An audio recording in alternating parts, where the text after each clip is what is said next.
주님께서 여러분과 함께 마르코가 전한 거룩한 복음입니다.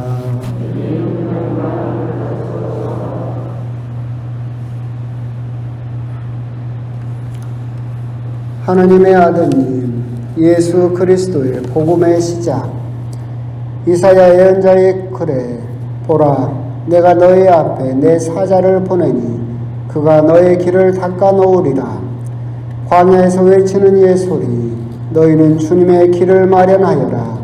그분의 길을 곧게 내어라 하고 기록된 대로 세례자 요한이 광야에 나타나 죄의 용서를 위한 회개의 세례를 선포하였다. 그리하여 온 유다 지방 사람들과 예루살렘 주민들이 모두 그에게 나아가 자기 죄를 고백하며 요르단강에서 그에게 세례를 받았다. 요한은 낙타 털옷을 입고 허리에 가죽띠를 둘렀으며 메뚜기와 들꿀을 먹고 살았다. 그리고 이렇게 선포하였다. 나보다 더 큰 능력을 지니신 분이 내 뒤에 오신다. 나는 몸을 굽혀 그분의 신발끈을 풀어드릴 자격조차 없다.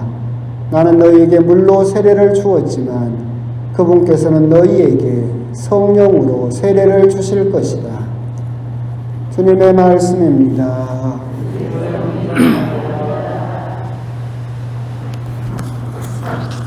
주님, 한 주간 잘 지내셨습니까? 대림 시기가 되고 지난주에 교회 달력으로 새로운 한 해가 시작되었다라고 했는데 변화된 거 있습니까? 변화된 건 특별하게 없죠. 그래도 지난주에 제가 그래도 대림식이 시작하는 마당에 우리가 그 가슴 속에 씨앗처럼 하나님 말씀 하나를 담고 시작을 해보자라고 말씀드렸었는데 생각나는 성경 구절 있으십니까? 그때뿐이었어요? 그때뿐이었어. 들을 때만 그냥 그럴까 하다가 미사 끝나니까 금세 잊어먹고 다시 한번 내가 대림식을 살면서 하나님 말씀을 듣는 준비에 중심이 가 있는 대림식이니까 그런 부분도 생각을 하셔서 성당 들어올 때만 하나님 생각하지 말고 나가서도 조금 생각할 수 있는 그런 또 신앙인이 되셨으면 좋겠다라는 또 걱정 어린 말씀을 드리고 싶습니다. 아울러서 오늘은 대림제 2주일이죠. 지금쯤이면 연말 분위기도 나고 성탄 분위기도 나고 사방에서 캐롤성도 좀 들리고 해야 되는데 이 모든 것이 이제 올해는 코로나에 휩쓸려서 그냥 다 분위기도 나지 않고 성탄이 오고 있나라는 그런 생각도 들 정도로 어떻게 보면 적막감산, 어떻게 보면 참 조용한 연말 또 조용한 성탄을 준비하고 있다라는 또 그런 생각도 듭니다. 아울러서 또 코로나로 인해서 사실 우리가 대림식이 되면 예수님 성탄을 준비합시다. 아까 말씀처럼 하느님 말씀을 품고 조금 키워봅시다. 우리 안에 구유를 한번 마련해 봅시다. 수많은 이야기를 하면서 성탄을 준비합시다라고 이야기를 할 때 특별하게 준비할 것도 없었지만 그래도 우리들이 대림 때 판공성사를 보면 그래도 그나마 뭔가 좀 준비한 것 같고 그러잖아요.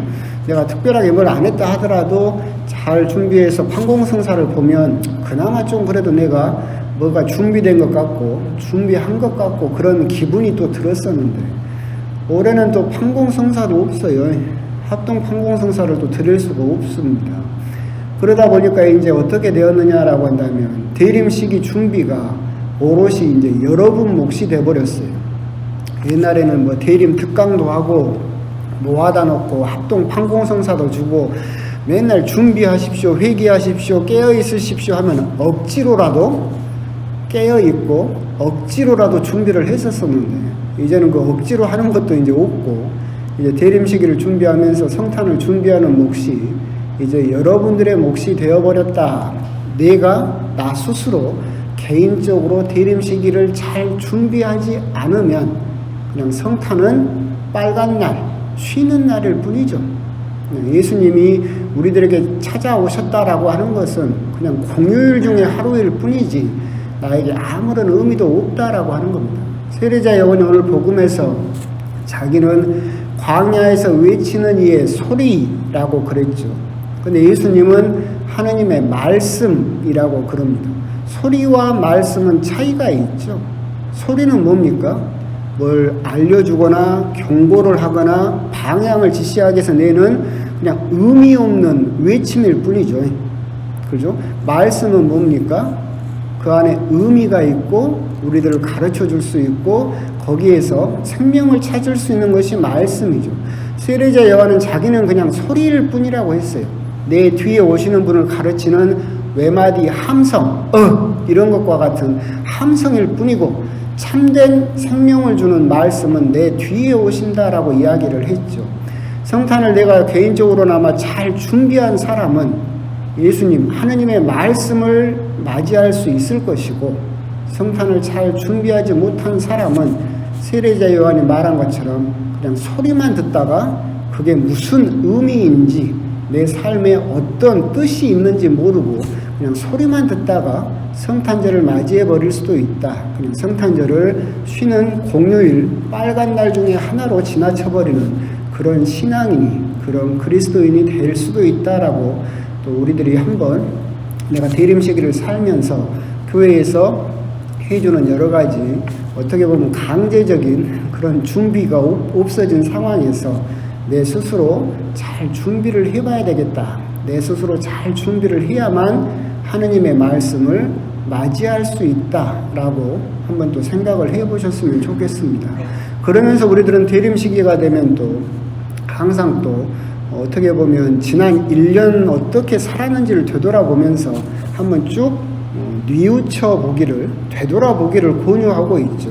내가 올 한 해 어떻게 살았는가라고 하는 것을 한번 되돌아보고 거기에서 반성할 것은 반성하고 고칠 것은 고치고 좋은 것은 내년에도 계속 해나갈 수 있도록 또한 용기를 갖는 그런 작업들이 필요할 겁니다.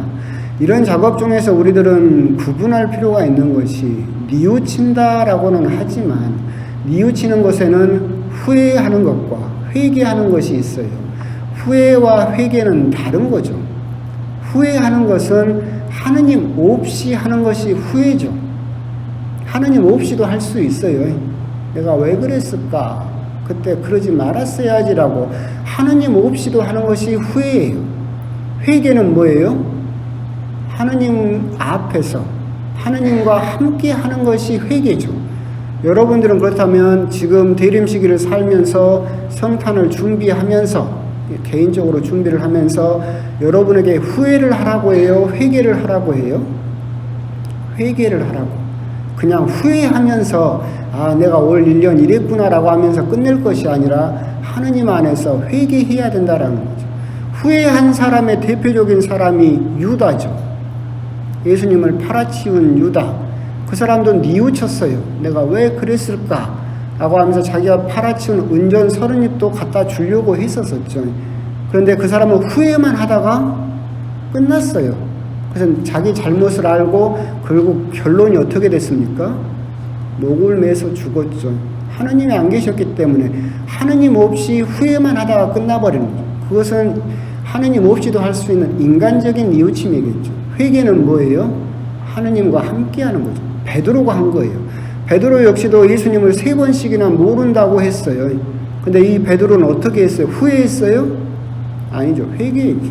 예수님 앞에서 자기 잘못을 인정을 하고 그것을 고치기로 마음 먹었어요. 그래서 베드로는 더 나은 하나님의 제자가 될 수 있었다라고 하는 것이고, 우리가 대림시기를 살면서 그냥 막연히 뉘우치십시오라고 하면 아이고 내가 그때 왜 그랬을까라고 후회하는 걸로 멈춰서는 안 된다.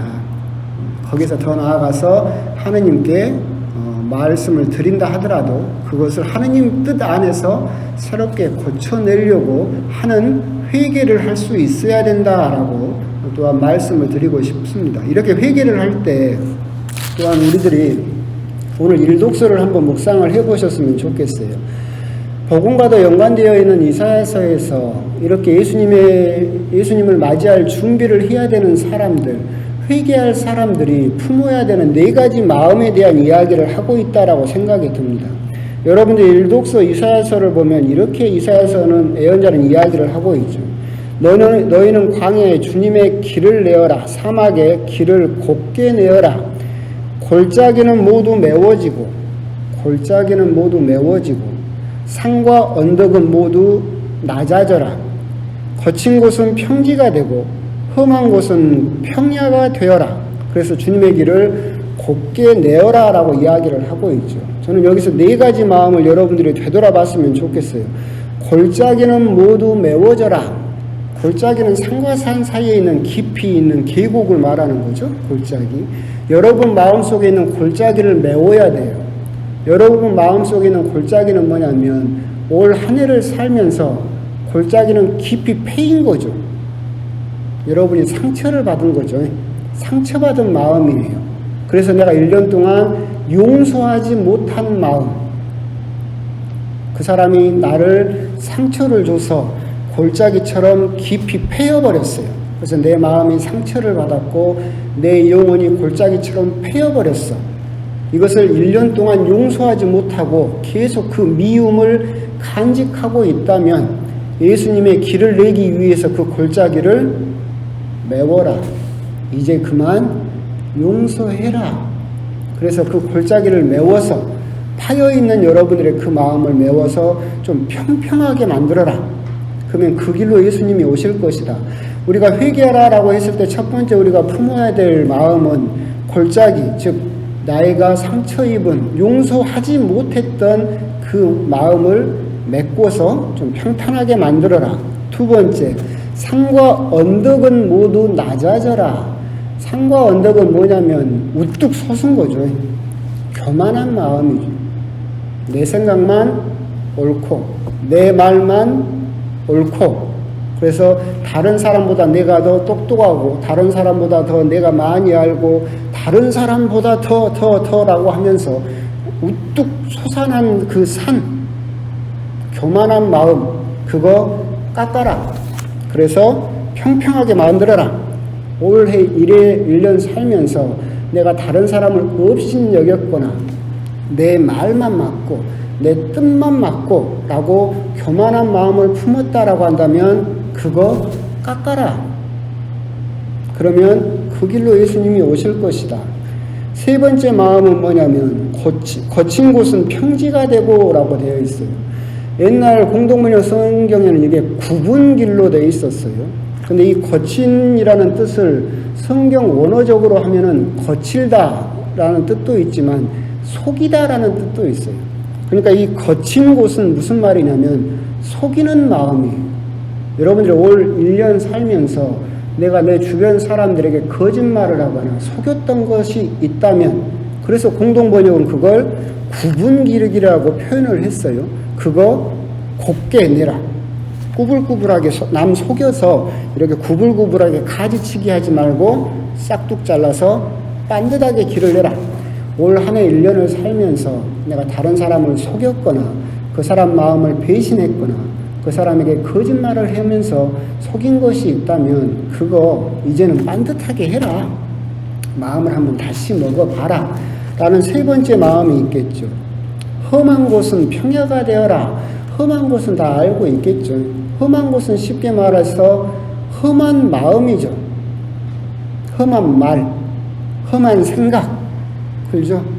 다른 사람에게 험한 말을 요구를 한다거나 거친 말을 했다거나 아니면 험한 생각, 폭력적인다거나 하여튼 그런 생각들을 하고 있었다라고 한다면 그거 울퉁불퉁 솟아나 있는 그 험한 생각, 욕했던 거, 함부로 내가 말로 막 상처 줬던 것들 깎아라.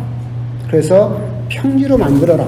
그러면 그 길로 예수님이 찾아오실 것이다 라는 이사야서의 말씀, 그 이사야서의 말씀을 고스란히 오늘 복음에서 또한 이야기를 하고 있다라고 한다면 우리가 후에 하느님 없이도 할 수 있는, 믿는 사람이 아니어도 할 수 있는 후회 말고 하느님과 함께하는 회개를 지금 대림 시기에 내 스스로 준비를 해서 내 스스로 그것을 해야 된다라고 한다면, 그래서 예수님을 받아 모셔서 예수님의 말씀을, 소리가 아니라 말씀을 듣고 싶다라고 한다면 오늘 일독서에 나오는 4가지 마음을 우리가 한번 곰곰이 올 1년을 삶을 보면서 한번 되돌아볼 필요가 있고, 하느님 안에서 한번 고치는, 회개할 필요가 있겠다. 그래서 다시 한번 강조를 한다면, 골짜기, 다른 사람을 용서하지 못했던 마음,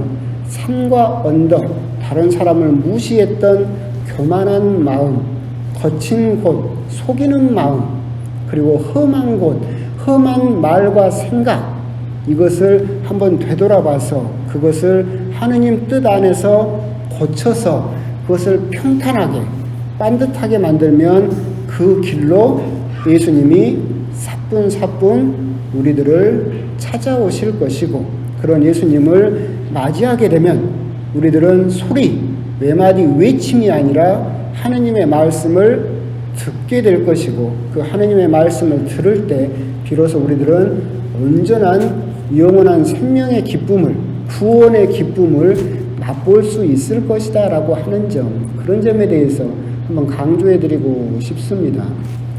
이제 코로나로 인해서 판공성사도 드리지 못하고, 어떻게 보면 여러분들의 믿음을 그냥 들판에 거친 풍랑 속에 내던져 버리는 것처럼 걱정이 되기도 하는데, 그 안에서 오늘 미사 나오신 것처럼 내가 내 신앙을, 교회가 지금 많이 나를 관리해 주지 못하지만 내 스스로 이걸 잘 다독여서 기쁜 성탄을 맞이해야 되겠다라고 한다면, 오늘 말씀드린 바와 같이 회개를 위해서 오늘 복음에 나오는 4가지 마음을 내가 올 한 해 어떻게 했던가, 그리고 내년에는 어떻게 할 것인가, 그런 부분에 대해서 한번 곰곰이 또 묵상을 해 보셨으면 좋겠습니다.